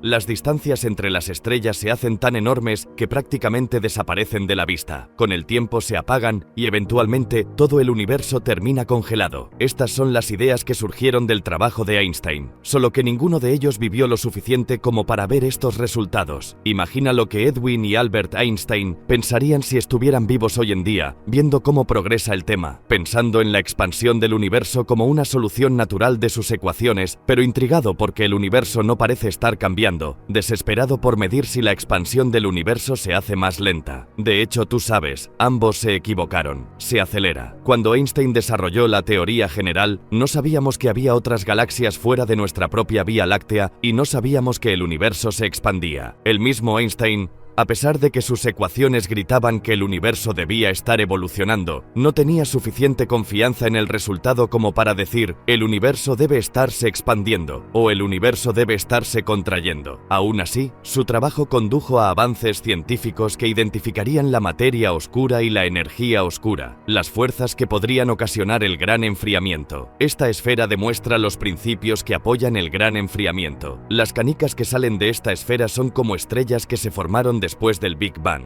La energía oscura las lanza hacia afuera, la materia oscura las desacelera. En el gran enfriamiento la expansión continuaría, pero el combustible nuclear que hace que las estrellas ardan eventualmente se agotará. Desde la perspectiva de la Tierra, lo primero que se perdería sería la luz solar. El Sol se apagaría al agotarse sus últimas reservas de combustible nuclear. La Tierra se congelaría y se convertiría en un lugar sin vida. Y miles de millones de años después de que los humanos se extingan, el cosmos se expandiría hasta perderse de vista. Unas cuantas estrellas más recientes permanecerían, pero la mayoría se habría alejado mucho tiempo atrás.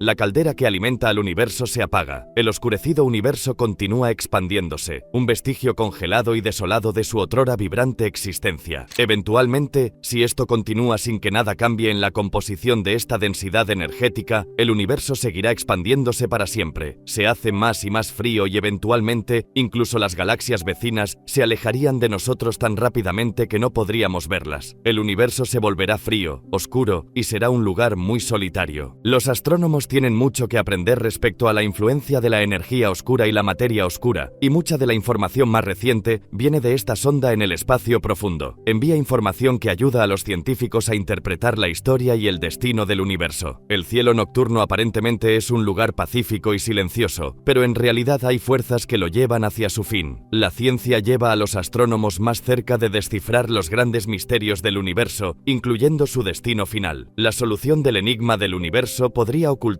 tras esta imagen multicolor. Lo increíble es que es un mapa del universo primitivo, del momento en que fue concebido. Y aún más fantástico, revela una gran historia que ayuda a los cosmólogos a predecir cómo acabará. La máquina que captó esto se llama WMAP. Es un satélite de la NASA que trabaja día y noche para cartografiar el cosmos. Lo que vemos aquí es el corte del universo visible. Es la luz que midió el satélite WMAP del doblete. Es el calor remanente del Big Bang y es literalmente la luz más vieja del universo que podemos ver. Esta reliquia fósil del universo primitivo nos dice mucho acerca de cómo era la composición de la materia, de cómo era la velocidad de la expansión y de cómo eran realmente las condiciones en el nacimiento del universo. El WMAP es uno de los grandes avances astronómicos del siglo XXI. Nada previamente podía darnos imágenes tan claras de la energía que quedó del Big Bang, energía que los científicos llaman trasfondo de microondas cósmicas. El WMAP mide las diferencias de temperatura en el trasfondo de microondas cósmicas, lo que podría finalmente hacer posible el predecir cuál fuerza dominará el universo y cómo esa fuerza acabará con el cosmos. Las manchas azules son las regiones en la luz de microondas producidas por el Big Bang, que están un poco más frías que la temperatura promedio, y las manchas rojas son regiones que están un poco más calientes que el promedio. Las diferencias en las temperaturas reveladas por el WMAP hablan a los científicos acerca de la naturaleza de la materia y de la energía contenida en el universo. Pueden analizar los patrones de luz y encontrar pistas no solo de la sustancia, sino también del destino del universo. Solo captamos una pequeñísima parte del espectro electromagnético con nuestros ojos, y tenemos que ir con longitudes de onda mucho más largas. Las mismas longitudes de onda que se usan para calentar agua en un horno de microondas son las que medimos aquí con el doblete WMAP.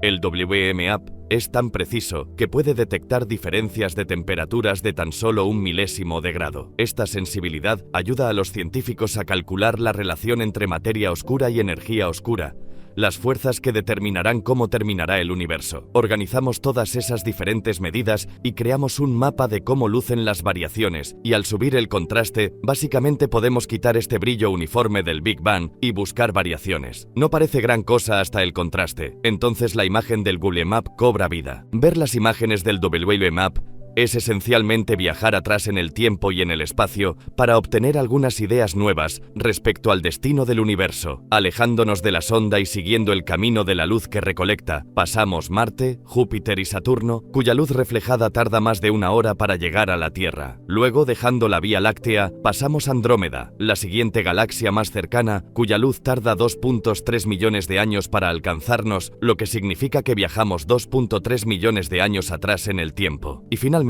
llegamos hasta 13.000 millones de años al principio de la luz visible. Antes de eso, había casi hidrógeno supercaliente en todas partes. Puedes ver hasta tan atrás en la historia, confirma datos importantes acerca del universo y de lo que lo lleva a su fin. El acto final del universo se vuelve más fácil de predecir gracias al WMAP. Su información, combinada con el trabajo de los astrónomos, condujo a algunos descubrimientos sorprendentes respecto a un universo que se expande rápidamente. La expansión rápida apoya la teoría de la energía oscura y la posibilidad de un gran enfriamiento o gran desgarrón. Ahora sabemos, por toda la información que obtuvimos en los últimos 10 años, que hay por una relación de 2 a 1 más energía oscura que materia oscura. Así que la energía oscura es el compuesto dominante de energía en el universo. La evidencia parece clara. La energía oscura está ganando terreno y conduce a los astrónomos a nuevos pensamientos acerca del principio y el fin del universo. Antes del descubrimiento de la energía oscura, las cosas eran mucho más sencillas. Si pudiéramos determinar la cantidad de materia en el universo, entonces podríamos decir algo acerca de su final. Esos días sencillos pasaron, pero las evidencias acumulan y apoyan la idea de que el universo continuará expandiéndose, pero lo hará hasta la inconsciencia. Hicimos grandes avances durante el siglo pasado, aprendiendo acerca de la evolución del universo y su expansión, pero ahora, en cierto sentido, generamos más preguntas de las que logramos contestar, y creo que la próxima década será aún más emocionante. Los astrónomos tenemos toneladas y toneladas de retos que los teorizadores pusieron en nuestro camino, y estamos intentando averiguar rápidamente cómo contestar todas esas preguntas. Y creo que es un futuro muy emocionante porque, si puedes salir y realmente observar algo, lo estás probando, y de eso se trata la ciencia. Se espera que la batalla entre la materia oscura y la energía oscura se prolongue por miles de millones de años, y los humanos habrán desaparecido de la Tierra mucho antes de que llegue el final. Pero ninguna otra búsqueda ha sido más significativa para la ciencia que la comprensión de cómo inició el universo, cómo funciona, y cósmicos y físicos, por ejemplo, los de abajo del todo. Estos son los elementos que fabricamos en el laboratorio. Hemos descubierto todos los elementos que la naturaleza nos brinda. Ahora, para poder comprender mejor la tabla, estamos creando elementos más allá de lo que la naturaleza es capaz de crear por sí misma, y eso es justamente lo que es un misterio para nosotros. Pero volvamos atrás un segundo. La estructura de la tabla, muy por encima, está formada por columnas, y a medida que avanzamos de izquierda a derecha, se le añade un electrón extra a la última capa del átomo. La columna de la derecha tiene 8 electrones, con los cuales la estructura del átomo está completa. Cuando eso ocurre, no hay electrones que dar o recibir, y cuando no se tiene nada que dar o recibir, no se pueden crear moléculas con ningún otro átomo. Es una parte interesante del diagrama, pero todas las partes del diagrama tienen partes interesantes de las que hablar. Por ejemplo, recordarás que los elementos que están en una misma columna tienen el mismo número de electrones en su capa de valencia. Lo que eso significa es que se unen con otros átomos de la misma manera. El mejor ejemplo de esto es el del carbono y el silicio. Es un buen ejemplo.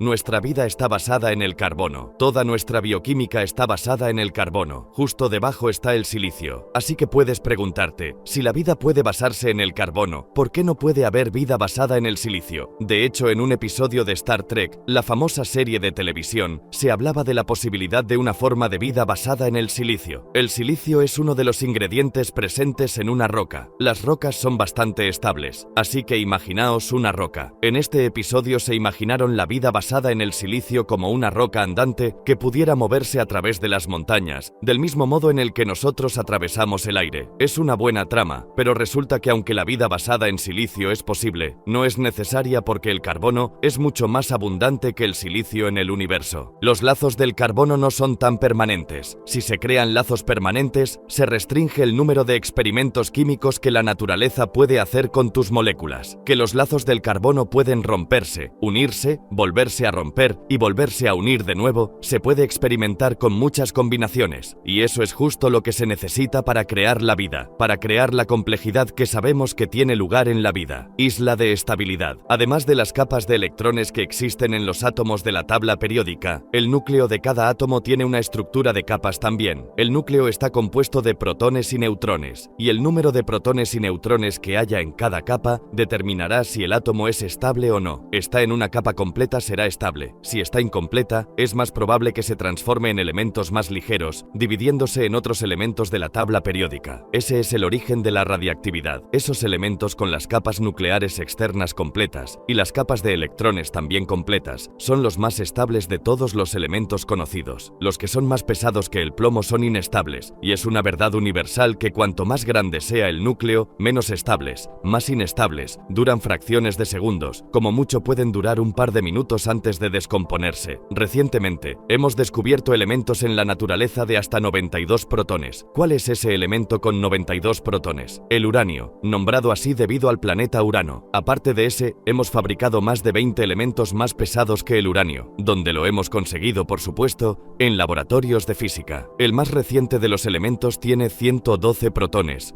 creado en laboratorios. Se llama copernicio.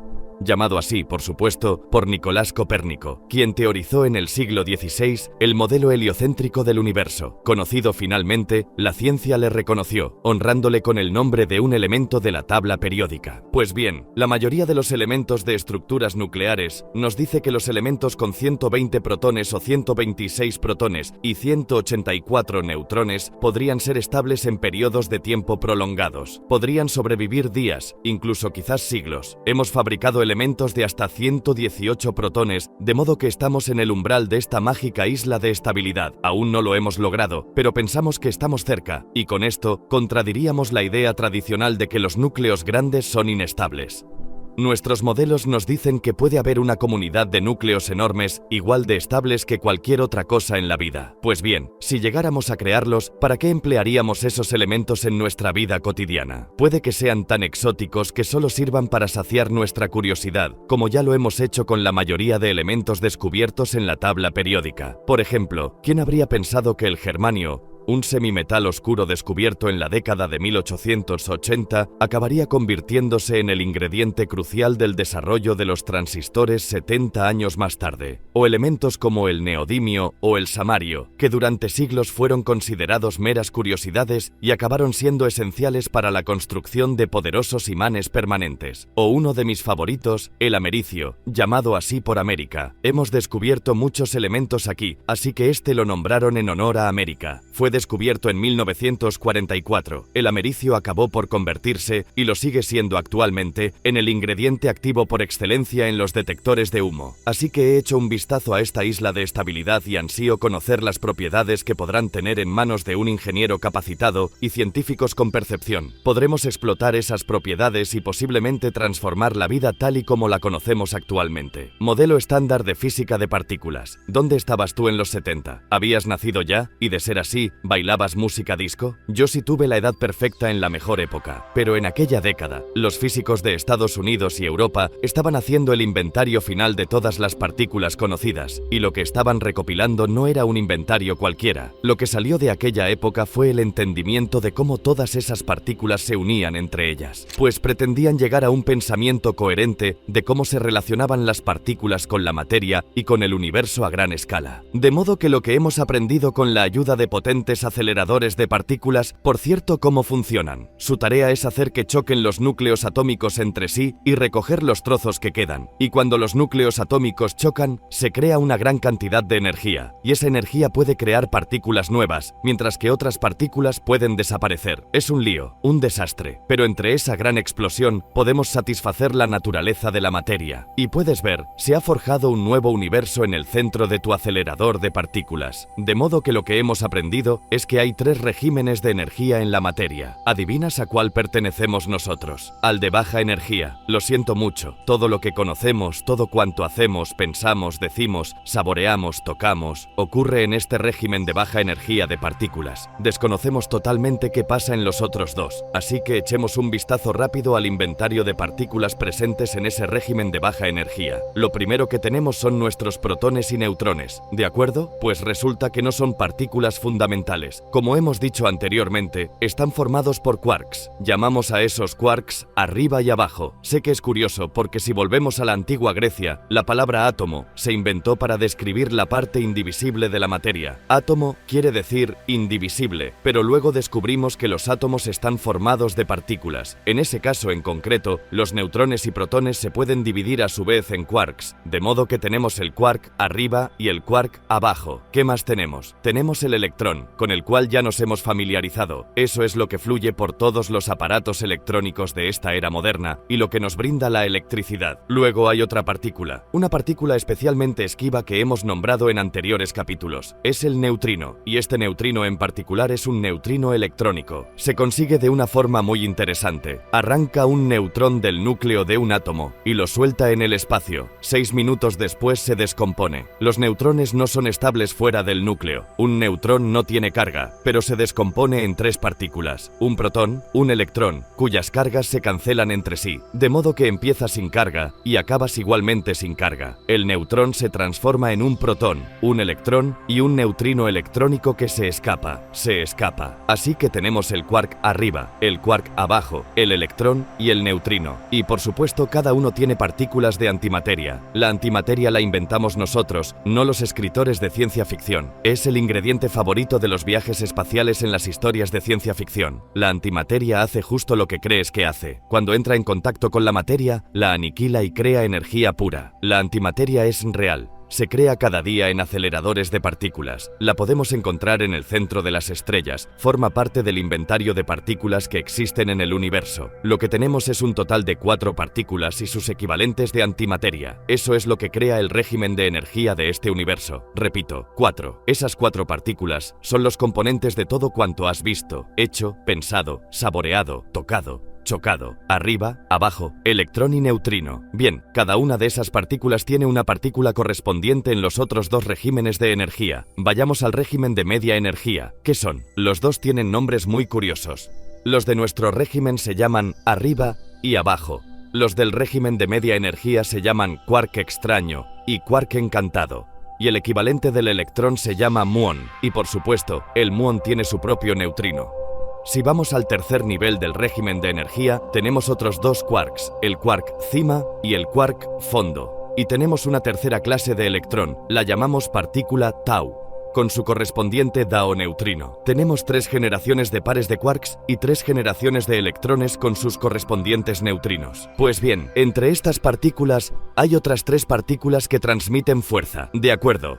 Otros 3 grupos de partículas que transmiten fuerzas. Están los fotones, que transmiten fuerzas electromagnéticas. También los gluones, mis partículas favoritas. Los gluones transmiten fuerza nuclear fuerte. Esa fuerza es tan potente que mantiene unidos los protones en el núcleo, contra su voluntad. De hecho, los gluones mantienen a los quarks juntos dentro de los protones y los neutrones. Luego está lo que llamamos la fuerza nuclear débil, propagada por lo que conocemos como bosones W y Z. Estas letras vienen del inglés. W viene de weak, que significa débil, y Z viene de Z. Ahora vamos a añadirle el bosón de Higgs. El bosón de Higgs, al que a veces se llama la partícula de Dios. ¿Por qué este nombre? Porque mucha gente la considera como la partícula que impregna el campo, que interactúa con la masa de todas las demás partículas. La masa de todas, y lo hace de una manera interesante. Crea un campo. Entonces la partícula intenta moverse a través de él y se encuentra resistencia. Cuando esta es más alta, lo consideramos más elevada, y si la partícula pasa sin ninguna dificultad, lo consideramos más baja. El bosón de Higgs imparte masa a todas las demás partículas. Así que, señoras y señores, este es el modelo estándar de la física de partículas. El modelo estándar. Si le añadimos la gravedad, puesto que no he mencionado la gravedad todavía, si le añadimos la gravedad, veremos que este inventario engloba todo el universo conocido. Todo, entero por completo. Pero tengo que sentarme para hablar de esto,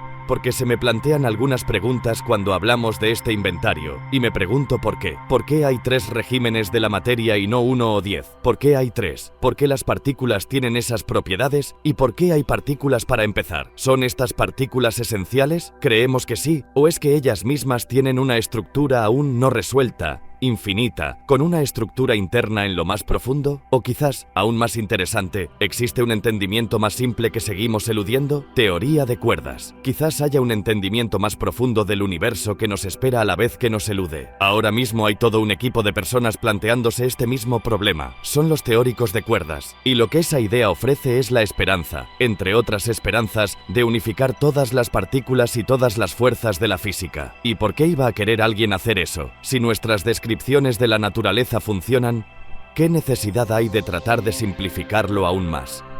Si no es solo por la elegancia en sí. Bien, pues este ejercicio, esta necesidad de combinar todas las fuerzas de la naturaleza y todas las partículas en una comprensión única y coherente, ha sido una especie de santo grial desde que se empezó a estudiar el entendimiento de las partículas. Y de hecho, uno de los pioneros en esta práctica fue Albert Einstein. Después del gran trabajo que hizo con la relatividad, dedicó la mayor parte del resto de su vida a lo que se llamó la teoría del campo unificado. Esta teoría fue su intento de reunir todos los elementos de la física en algo que quizás pudiera representarse con una única ecuación. No, por cierto, hay un gran antecedente para todo esto. En el siglo XIX se suponía que la electricidad y el magnetismo eran entidades separadas y distintas hasta que se demostró que podían ocupar las dos caras de la misma moneda. Bueno, cuando se descubrió esto, la electricidad y el magnetismo se unieron en una sola palabra, y de ahí es de donde nace el electromagnetismo. No siempre fue una única palabra. Comenzó como dos palabras distintas en el siglo XIX, hasta que se conocieron más datos sobre la estructura de la materia y el comportamiento de la naturaleza. Mientras tanto, a finales de la década de 1960 y principios de los 70, se descubrió que la fuerza electromagnética compartía la misma moneda con la fuerza nuclear débil. De todo eso salió una nueva teoría en la forma de entender el universo que combina esas dos fuerzas. Así que ahora grabamos y editamos un poco, y tenemos la electricidad y magnetismo que pasaron a ser electromagnetismo. Teníamos el electromagnetismo y la fuerza débil. Así que, en lugar de tener una palabra tan larga, tenemos lo que se conoce como el modelo electrodébil. Así que, ¿por qué no seguir con esta gran tradición hasta que se descubra la fuerza de la naturaleza de la que se derivan todas las demás? ¿Por qué no? Sería un resultado fantástico. No. Ahora pensemos en ello. No hay muestras en el cielo que indiquen que el universo en el que vivimos, independientemente de nuestra percepción del mismo, exista en 4 dimensiones, y solo 4 dimensiones. 3 dimensiones espaciales, X, y Z, y por supuesto, la dimensión del tiempo, T. En las últimas décadas, básicamente desde los albores de la teoría de cuerdas, se ha pensado que todas las partículas fundamentales que vemos y medimos no están separadas unas de otras. Se creía que simplemente aparecen de esa manera en nuestras humildes 4 dimensiones. Nunca habías oído a nadie decir eso, ¿verdad? Nuestras humildes 4 dimensiones. Quizás sea eso lo que está pasando en realidad. Debido a que en las dimensiones superiores, el teórico de cuerdas nos dice, existen estas vibraciones de las cuerdas de energía, y esa cuerda es lo que es fundamental, no las propias partículas. Las partículas son simplemente manifestaciones de esas cuerdas que vibran en nuestra dimensión, y si hacemos vibrar una cuerda en una frecuencia u otra, se presenta como una partícula u otra en nuestra dimensión. No existe ni la más mínima prueba que apoye esta teoría. Tampoco se ha sugerido ningún experimento que pueda ponerlo a prueba al alcance inmediato de la tecnología moderna. Pero no importa. De momento, pasaré por alto ese inconveniente. Agujeros negros. Uno de los grandes misterios del universo. Solo porque nos parecen fascinantes es cuál es la naturaleza de los agujeros negros. A los niños les encantan los agujeros negros, igual que les encantan los tiranosaurios. Supongo que es porque cualquiera de los dos puede comerte, y cualquier cosa que pueda comerte te impone respeto. Los agujeros negros son consecuencia de la teoría general de la relatividad de Albert Einstein, y esa es su teoría de la gravedad, la teoría moderna de la gravedad, en la que se describe la gravedad no como una fuerza de la forma en que normalmente la concebimos, una acción a distancia. La gravedad es la curvatura de la estructura del espacio-tiempo, space, el espacio-tiempo, o lo que es lo mismo, nuestras coordenadas en el espacio combinadas con nuestras coordenadas en el tiempo. Puede sonar muy exótico, pero no lo es en realidad.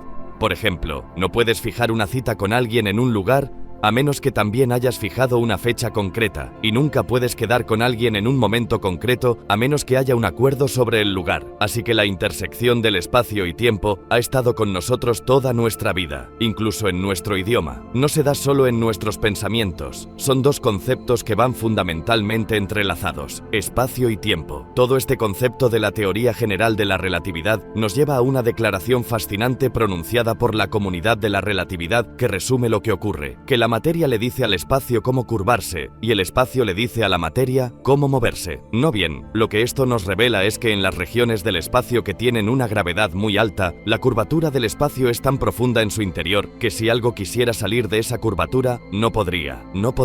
¿Cuál es el límite? Resulta que hay una especie de zona en la que incluso si se viaja a la velocidad de la luz, la energía es insuficiente para salir de esta zona. No se puede salir. Si tú estuvieras en esa zona, si la luz no es capaz de salir y la luz es fueras lo más rápido que conocemos, entonces nada saldría. Es oscuro y es un agujero, por eso lo llamamos agujero negro. Pero aquí viene lo más interesante. ¿Yo estoy en la Tierra? ¿Puedo una piedrecita tirarla para arriba? ¿Qué volverá a bajar? Si la tiro más rápido, llegará más alto antes de volver a bajar. Existe una velocidad con la que puedo tirar esto de tal manera que nunca regrese a la Tierra. Y se puede calcular, se puede experimentar, se ha demostrado con las misiones a la Luna. Son 11,2 kilómetros por segundo. Yo no tengo la fuerza suficiente para hacerlo, pero prometo que si la lanzo a kilómetros por segundo, saldría de la Tierra y no volvería nunca más. Esa es la velocidad de escape de la Tierra. Si un objeto se aproxima a las dimensiones de un agujero negro, entonces la velocidad de escape que se obtiene es más y más y más alta. Y del mismo modo en que puedo jugar a atrapar esta piedrecita o una pelota en una superficie donde la gravedad sea muy alta, podría jugar a la pelota con un haz de luz, porque ese es el camino que lleva la luz a través de la gran curvatura del espacio-tiempo en las proximidades de un agujero negro. Ahora, eso plantea algunos fenómenos interesantes. ¿Qué pasaría si caemos en un agujero negro? Te preguntarás, y si no te lo preguntas, lo hago yo por ti. ¿Qué pasaría si te cayeras dentro? Bueno, vamos a lanzarnos con los pies por delante. Has caído dentro. Eso es lo que ocurre. Es lo siguiente. En el centro del agujero negro, la gravedad es tan intensa que a medida que te acercas al centro, puesto que estás cayendo dentro de él, a medida que te vas acercando cada vez más, la diferencia de gravedad entre los pies y la cabeza es mayor. La diferencia de gravedad es enorme a medida que te acercas al centro del agujero negro. Esa diferencia en la gravedad es lo que llamamos la fuerza de marea. Y esa fuerza de marea tiene el poder de estirar las cosas. La fuerza de marea que ejerce la Luna sobre la Tierra estira los océanos, creando las mareas cuando hay marea alta o marea baja. La Tierra está amoldándose a las protuberancias que existen en el espacio. Hagamos un pequeño paréntesis. La gente se pregunta si las mareas producidas por la Luna afectan a nuestras cabezas porque en las mareas sube el agua y los biólogos nos dicen que nosotros somos agua en nuestra mayor parte. Pues sí, la fuerza de marea afecta a nuestra cabeza. Resulta que la fuerza aplicada a la cabeza es 1 trillón de veces más potente que la de una almohada en el caso de que pusiéramos la cabeza debajo de la almohada. Así que nos afecta la fuerza de marea. Son mayores cuanto mayor sea el objeto. En el caso del diámetro de nuestra cabeza, la fuerza aplicada es pequeña. Nos encontramos cayendo por el agujero negro. Tus pies quieren acercarse al centro más rápido que tu cabeza.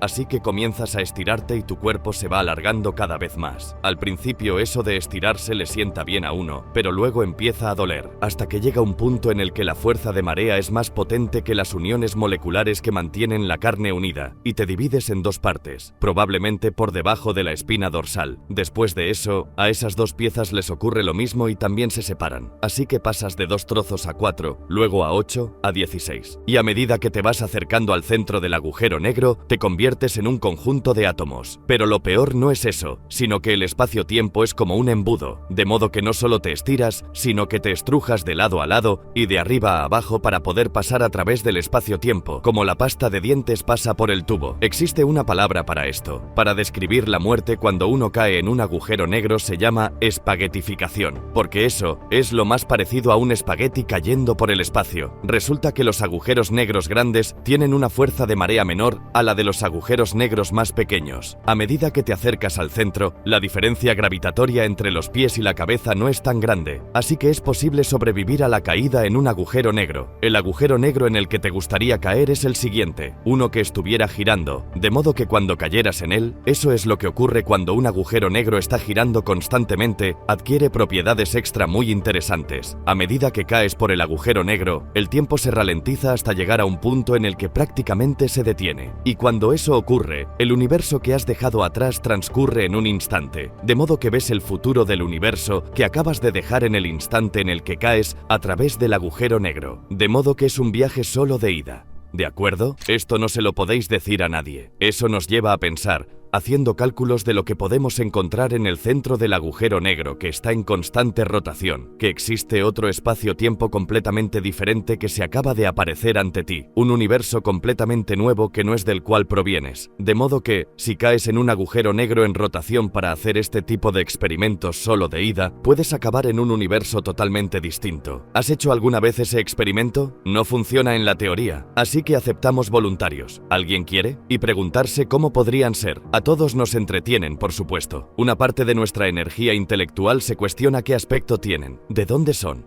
¿Cómo han llegado hasta aquí? ¿Qué comen? Pero ellos no han sido los primeros. Ha sido uno de los pasatiempos favoritos del hombre desde hace muchos siglos. De hecho, para ver un ejemplo, vamos a echar la vista atrás hasta el siglo XVII con el brillante científico Christian Huygens, un físico, astrónomo, matemático y filósofo holandés, un hombre renacentista. Entre los logros de su carrera está la invención del reloj de péndulo. Alguien tenía que hacerlo, pero no solo eso, él fue el primero en estudiar los anillos de Saturno a través de un telescopio hasta el punto de identificarlos como anillos. Antes, la gente solo veía unas manchas de luz alrededor del globo de Saturno sin saber identificar lo que veía. Esos son solo dos elementos clave en su extensísimo currículum. A finales del siglo XVII, la física de Newton estaba echando raíces. A pesar de haberse descubierto décadas atrás, aún estaba en periodo de prueba y la gente empezaba a aplicarla. Sin embargo, la biología era todavía un campo académico en ciernes. En su gran obra de finales del siglo XVII, Los mundos celestiales descubiertos de 1696, hizo una analogía entre Júpiter y la Tierra. En dicha analogía afirmaba que, obviamente, Júpiter tiene una atmósfera al igual que la Tierra, y si había una atmósfera, entonces quizás también habría un clima, y si hay un clima, entonces habrá lluvia, y si hay lluvia, habrá océanos, y si hay océanos, surge la cuestión de qué querrá hacer la vida con esos océanos. Si vivieras en Júpiter, querrías moverte de algún modo. ¿Cómo lo harías? Tendrías barcos, por supuesto.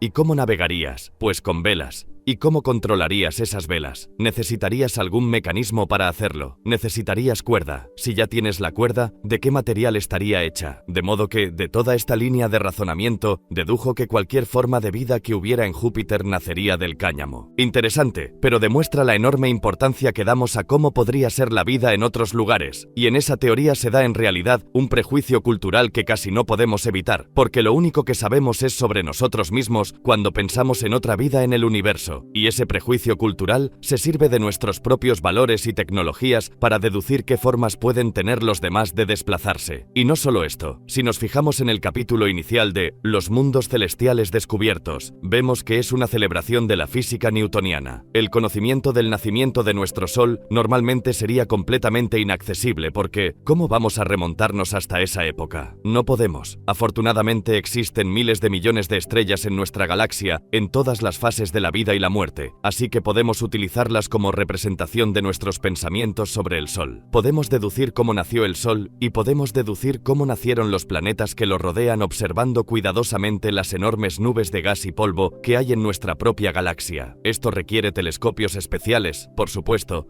no solo para ver la superficie de las nubes, sino mediante longitudes de onda de la luz para ahondar más profundo y ver dónde está toda la acción. Pero con la vida en la Tierra, por lo que sabemos, solo hubo una génesis. Y si solo hubo una, no hay manera de comparar otras formas de vida que nacieran por separado de la nuestra, que tengan diferentes orígenes. Regresemos entonces. Vamos a imaginar que en algún momento hubo una conversión de moléculas orgánicas inanimadas, en las que se incluyen elementos tales como el carbono, el hidrógeno, el oxígeno y el nitrógeno. Estos son los elementos tradicionales de lo que llamamos la química orgánica. En algún punto hubo una transición de moléculas inorgánicas a seres animados que se reproducen. Eso debió de suceder hace unos 4.000 millones de años y esa transición hoy en día sigue siendo inaccesible para nosotros y, por lo tanto, sigue siendo un misterio. Debido a esto, se cuestiona en gran medida nuestros esfuerzos por duplicar ese fenómeno en el laboratorio. No vemos cómo ocurre. Podría ser, pero no lo vemos en ninguna otra parte. Ahora, el árbol de la vida moderna tiene un nivel de profundidad y complejidad que Darwin, e incluso quizás los profesores de biología de tus padres, ni siquiera reconocían.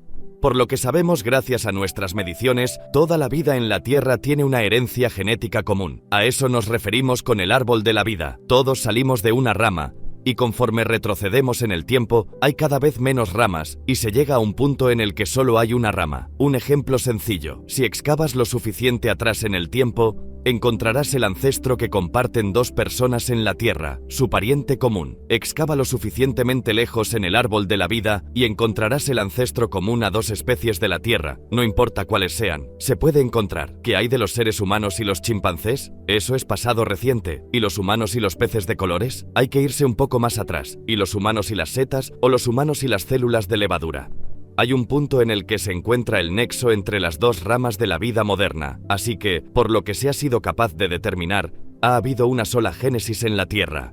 Así que, para poder entender la vida y entender cómo llegamos hasta aquí, lo que necesitaríamos sería una segunda génesis en la Tierra o un conjunto de planetas en los que se dieran diferentes etapas de la formación de la vida, tal y como hicimos para estudiar la formación de estrellas y planetas en la galaxia. Esta es otra de las motivaciones a la hora de buscar otros sistemas planetarios en el espacio exterior. Si en ellos encontramos vida, haríamos un gran inventario de todo y después compararíamos y contrastaríamos. Así que lo que tenemos que preguntarnos, no obstante, es, puesto que en la Tierra todo sucedió muy deprisa, todo lo deprisa que se puede esperar, se llevó a cabo en un par de millones de años. ¿Por qué no ha habido un segundo árbol de la vida en la Tierra, o varios, coexistiendo en paralelo en la Tierra primitiva? Todos los datos que se conocen sobre la historia de los fósiles en la Tierra nos muestran que la vida comenzó casi tan pronto como las condiciones terrenales lo permitieron. Durante los primeros 500 millones de años aproximadamente de los 4.500 millones de años de historia de la Tierra, el planeta aún se estaba formando, seguía acreciendo material sobrante del sistema solar naciente. A este periodo se le conoce como el bombardeo intenso tardío, y la palabra acreción, como decimos en astrofísica, es solo un eufemismo para describir los continuos impactos de cometas y asteroides con planetesimales, es decir, planetas que aún no se han formado del todo, pero si chocan se desintegran y pasan a formar parte de ese material en lugar de otro planeta que podría haberse formado, donde fueron halladas. Ese es un hecho interesante. Nos quedamos con ese hecho también. Bien, tenemos la existencia de microbios extremos, los microbios que pueden prosperar en ambientes extremos. También tenemos rocas que pueden lanzarse al espacio interplanetario, lo que les permitiría algún día aterrizar en otros planetas. Con el tiempo, debido a los cálculos, muestran que, por ejemplo, rocas de Marte han llegado hasta la Tierra, rocas de la Tierra han ido a parar a la Luna y a Marte, y así sucesivamente por todo el sistema solar. Ahora, hay pruebas que demuestran que hubo agua líquida en el Marte primitivo, pruebas verídicas, pero Marte está completamente seco hoy. Pero miremos las características de su superficie. Hay cauces secos que serpentean y hay llanuras aluviales y lechos de lagos. Todo completamente seco hoy, seco como una pasa. Algo malo sucede en Marte, no sabemos qué, pero algo malo en su día. Sin embargo, suponemos que Marte fue todo un oasis. Por lo tanto, puede ser cierto que Marte fue húmedo y fértil mucho antes de lo que lo fue en la Tierra.